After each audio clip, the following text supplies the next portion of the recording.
Alright guys, today we're going to be reviewing the Windone RS5. It's a 48 volt, 22.5 amp hour battery. It says on the website it's got 2,200 watt motor. Top speed is supposedly 37 miles an hour. So let's do a quick top speed test, see how fast this goes. We are pretty much fully charged, so the only thing I don't like... Okay, well, let me start off with the price. The price is $1,360, but they usually have like some sort of discount code, so it's usually like $1,260. Okay, top speed is 36. It is kind of windy outside right now, so it kind of felt more like 34 miles an hour, if I'm being honest. Sometimes these displays on the bike are usually off by like a couple miles an hour. Anyways, so I've actually reviewed similar bikes to this one because it's pretty much the same manufacturer. Anyways, let's just go over like some of like the features on the bike. So you do have a headlight in the front, light bar. It's actually pretty nice. You got turn signals. The horn sounds kind of weird, but it does have a horn. You got 3 speed modes.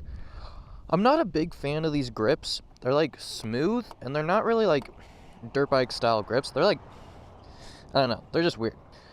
The throttle response is not the greatest. So you could say like the throttle tune is not the greatest. The suspension is pretty nice, and it does have a very thick, comfortable seat. I really like the frame design. It's definitely a lot stronger than some other bikes. The suspension is actually very cushy. The brakes are fairly decent. But yeah, the suspension is so squishy, and you can adjust it a little bit, that it bottoms out when I like sit down all the way. It also goes in park a lot, so you have to like pull the rear brake to get it out of park. That's kind of annoying, but I can kind of live with that, honestly. It has a decent amount of power. Like, if it's actually interesting. These things have a lot of low-end torque. Let's put this in mode 1.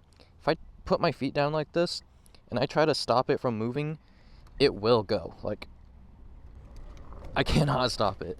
Here, wait. Actually, yeah. It's actually pretty powerful, like in mode 1. Anyways, the bike is pretty smooth at low speeds.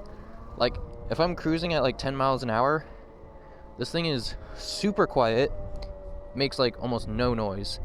But when you get up to like higher speeds, that's when it gets noticeably louder. So I definitely like how smooth this feels. It's fairly quiet. I do like the seat because it's pretty thick and big. Let's kind of go on the dirt right here, just kind of feel it.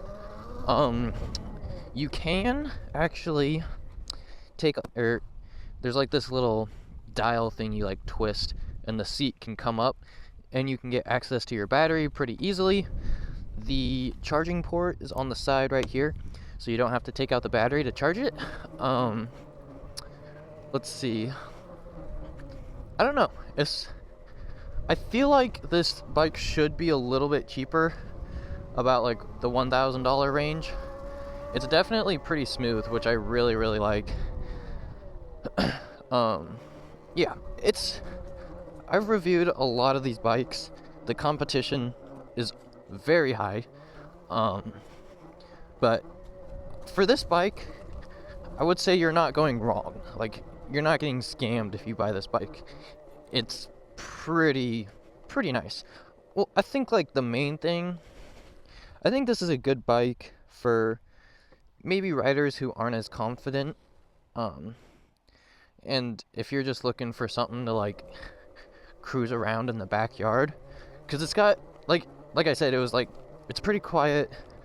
It's got pretty soft suspension, so it makes it a smoother ride on harder bumps.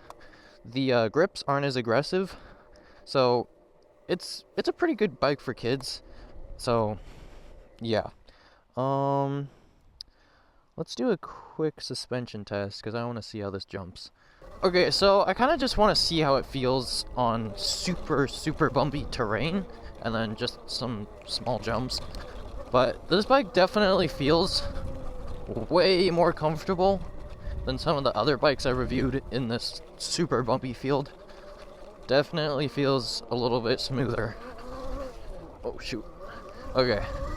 Got a little whoop section. Yeah, the rear suspension is pretty soft. I can definitely feel it bottoming out. Holy crap. Yeah, that definitely bottomed out. But, I mean, that's why I'm saying this is like good for like new riders. If you're like a new rider, this is a great bike because it just makes it more smooth on lots of this bumpy stuff. Beginner riders aren't going to be like jumping it and stuff. But yeah, it's a pretty good bike if I'm being honest. Very smooth, pretty comfortable to ride. So yeah, I'll have a link in the description. As always, make sure to like and subscribe, and I'll see you guys in the next review video. Peace.